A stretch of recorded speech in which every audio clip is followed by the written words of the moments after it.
It's time for a dark video. 0-2 on the Thanksgiving games, and they call it Black Friday. I don't live in the States, I don't see it, but we have Black Friday on what we call Boxing Day. But throwing that aside, going 0-2 on the football games was extremely rough, especially because I didn't have the guts to play Miami against Dallas. No, they didn't win, but they covered.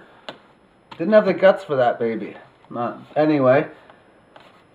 I haven't had a bad week this year. In fact, there's only been one time that I can remember where I never had a bad week in either betting hockey or football. That was hockey about 15 years ago. So it'll be interesting to see how this week goes on, if I get confirmation to see if this is going to be that kind of year. Because if I end up bombing these 6 games, then I bomb. I go like 1-7, 0-6 once a year in football, every year basically. But I don't. This year might be the year I don't. I think out of these 6 games, I can hit 4, 5, or even 6 of these plays this weekend. And it's dark for a lot of these games, like say Buffalo and the Jets. It's going to be dark for Buffalo. Buffalo's 10-39 against the spread after they play the Dolphins. 3-7 when this game is against the Jets. So 30% of the time they cover against the Jets, and overall they cover it about 26% of the time. In the last, so since 2006, there's been 11 matchups, and the Bills have only covered once of the last 11 after Miami. Yeah, it was to the Jets. And since 1997, they've only covered 3 of 27 matches. And they usually lose by in the last, since 1997, the average outcome is around 26 or 27 points. They give up to about 15. So they usually lose by about 11, 12 points after Miami. And when they're underdogs by 7 points or more, this is the 8th time this has occurred. The Bills are 1-6 against the spread as 7-point dogs or greater. And that one win, it was to the Jets. But these systems, I call this it's a trend, but it's almost the one-team system, I guess. But ever since I've been playing it, it's pretty much been winning every time. I've only ever lost once playing this. And the thing about this is you got to have the rest of the factors be okay, because one of the times I didn't play it, the factors was saying, you play against the Cleveland Browns, play the Bills. Yeah, but I got this system, so I didn't play it years ago. Buffalo covered, which I was grateful for not playing. But in this situation, last week the Buffalo Bills lost Fred Jackson, Donald Jones, and Terrence McGee. 3 pretty solid players. In fact, McGee and Jackson are extremely solid. George Wilson, who started the season off like he wanted to be the next Ed Reed, is out of the game. Jets have 3 extra days of prep time. Sean Green is probable, but I don't even think it matters right now. And the New York Jets, well, that's because the Jets haven't ran the ball the greatest. That's been their weakest link, and right now the whole team is the weak link in Buffalo. And the Jets allow only 200 passing yards. If you have Ryan Fitzpatrick or any Buffalo Bills in fantasy football, put them on your bench. Game 2, Colts at home, plus 3.5 against the Carolina Football Panthers. And as of October 12, 2008, I don't think there's been a game since then anyway. Teams that have no wins in the season with at least 4 losses, 0-4 or greater, and they've had a bye week, they have covered it 18 of 19 times, going back many, many years. This is one of Greg Dempson's special systems. I've got like 3 or 4 of his written down. This is one of them. And this system is in play on Sunday. It's to play the Indianapolis Colts at plus 3.5. The only loser was the Colts. In like 97, they were underdogs of 3 and they lost by 4. So the only loser was a 1-point loser. But the Colts also did cover once. This is the 3rd time the Colts have played in this system, basically.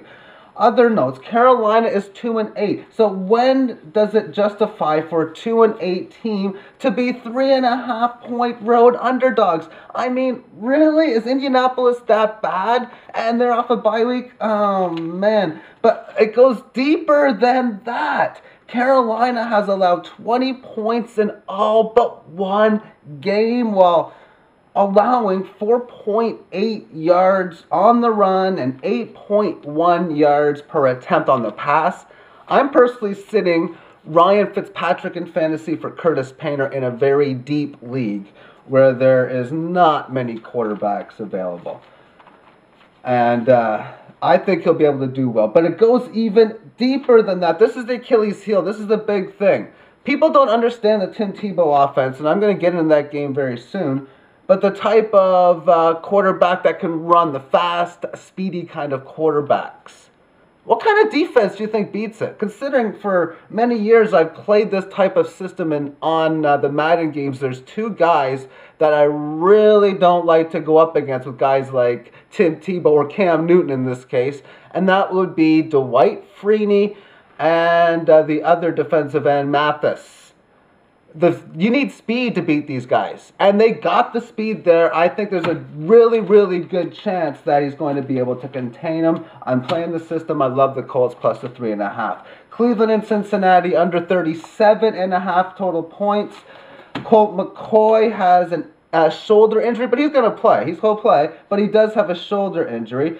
Their fullback is out of the game. We'll see if that has anything to affect the rushing. I mean, it's been pretty bad to begin with anyway. On the Cincinnati side, A.J. Green, questionable, probably not going to go with the questionable status. And Andy Dalton's throwing shoulder has limited him in practice, but he will go, though. But it's going to be very difficult, especially when Cleveland is only allowing 167 yards a game passing, which averages under 6 yards every attempt. Cincinnati allows 88.5 rushing yards a game and 3.4 attempt. Even their passing defense is only allowing 6.6 yards. I don't see points being scored in this game. The weather's not going to be bad. There isn't any bad weather for these football games. Denver is 5.5-point underdogs. That's the play, as well as the over on the 41.5 against the San Diego Chargers. San Diego has lost 5 straight games. 6 games in a row, San Diego has allowed 20 points or greater. Denver almost came back against them 6 games ago. That's when Tim Tebow won his job.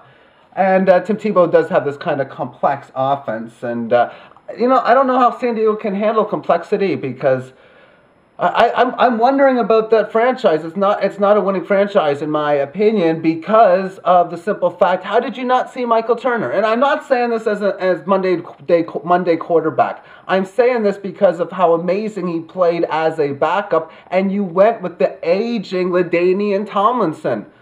Well, at least you had Darren Sproles, and you lost Darren Sproles to free agency. You have confidence in Ryan Matthews, who struggled his rookie year, and Mike Tolbert. Okay. Well, we're seeing their running game has been terrible this year. Alrighty. So they have this complex offense. They're not smart enough to figure that part. They're going to be smart enough to this complex offense. Moving on, the San Diego Chargers have allowed 157 rushing yards this year to QBs. They've played 10 games. The math is easy, 15.7 average. And they average over 5 yards per run. Now, that might not sound like much, 15.7, but that means an average quarterback doesn't run for over 200 yards a year. So it is actually quite big. In fact, only 5 quarterbacks right now in the league, that have enough time to play, have over 20 yards a game, and that's Tim Tebow, Michael Vick, Cam Newton, Chad Henne, and Christian Ponder. San Diego allows 128 yards a game on the ground, a 4.5 average. It's very doubtful they're going to stop the quarterback run. It's very doubtful they're going to start whoever the Broncos put in at running back between McGahee, Lance Ball, and that new guy they picked up. And San Diego, 3.9. Offensively, they're running the ball. Denver's allowing 3.6 rushing yards allowed. It's going to be difficult. Philip Rivers throws a lot of interceptions. In fact, San Diego is tied for dead last in the league on a -10 turnover differential, tied with Indianapolis, Pittsburgh, and Washington. Yeah, Pittsburgh's on that list. Surprise, surprise. And Denver's -4 turnover. But in the last 3 games, they're a +4. So they were a -8. Therefore, being a +4, that would be good enough for... very good. Tim Tebow does not turn the ball over. How are the Chargers favored in this one? And the reason for the over, I'm not going to be complacent here and pass the game, because it's pretty much tradition to play the over in this game, sort of like it's tradition for banks to buy gold. Ben Bernanke. And because of this tradition, I got to look at this fact that's going on. And the fact is, San Diego's allowing these 20 points. Philip Rivers throws a lot of these big turnovers. Just got to hope he doesn't throw them when he's driving, although that's good for the side. But that he throws a few pick sixes or gives Tebow some great field goal range. And plain and simple, play the trend, which is go against San Diego and play Tim Tebow. Pittsburgh are 10.5-point favorites against the Kansas City Chiefs. And the play is Pittsburgh. Reason? Palko. The plan was, basically after that Monday night game, was to fade the Chiefs the rest of the year. And I still might, depending on how Kyle Orton does at quarterback, because Kyle Orton is an interception machine, sort of like Tim Tebow's a touchdown machine. Or not really an interception machine. He takes a lot of sacks, a long time to get rid of it, and but he does have a good arm, though. Anyway, with this game, Pittsburgh, Kansas City, you will not see Kyle Orton, because if you do, Tyler Palko has a better shot this game of winning than Kyle Orton, and I'm putting Palko on maybe the worst quarterback ever to play the game. I don't know if he's better than Ryan Leaf or not. Ryan Leaf, if you don't know who he was, I think is the worst quarterback ever to play the game. Okay, so Pittsburgh has won 5 of their last 6 games, and they've done this with a -1 turnover ratio. They've won 5 of their last 6 with a -1. Now, this tells you one of two things is happening. Either Pittsburgh's turning the ball over lots of times and they're still finding ways of winning, or their defense is not turning it over. They're not creating turnovers, and they're still finding ways of winning. And that's what it is. Their defense is not creating turnovers. And they're up against Tyler Palko. Perfect opportunity for Clark. I think you're still on the team. Polamalu, get a turnover. It should almost be obvious that they get a couple picks this game. / fumbles. But this shows that even before this, they were, if they're -10 overall, like I said, they're -10 turnover. If they're -1 in the last 6, that means in the first 4 they were -9.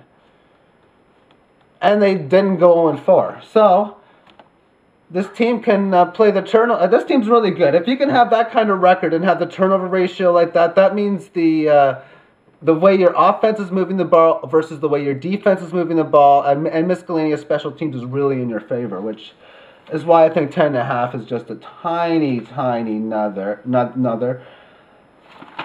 And that's it. The record is 45 wins, 23 losses, and 66.2% against the spread. Now, as far as how I rate these plays, I think the strongest one, the Bills, going against the Bills is really, really strong.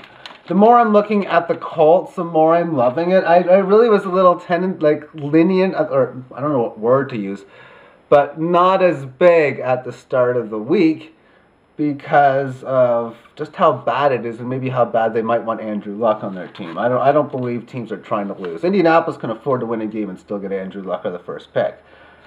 But the whole Mathis and Freeney thing really is a big exclamation point. And the reason why that system works is because you have a full week where you're on the bye week where you have to reflect on the fact that your team is terrible and you haven't won a game yet. So that's a really strong play. Cleveland, Cincy under 37.5. That's about as regular of a play as you're going to get. I hope to win that 60% of the time. The Denver and the over play, I think that the Denver play is really, really strong. The over is just another standard play. And I think Pittsburgh's an extremely strong play as well. No, I think there were 6. 1, 2, 3, 4, 5, 6. Take care.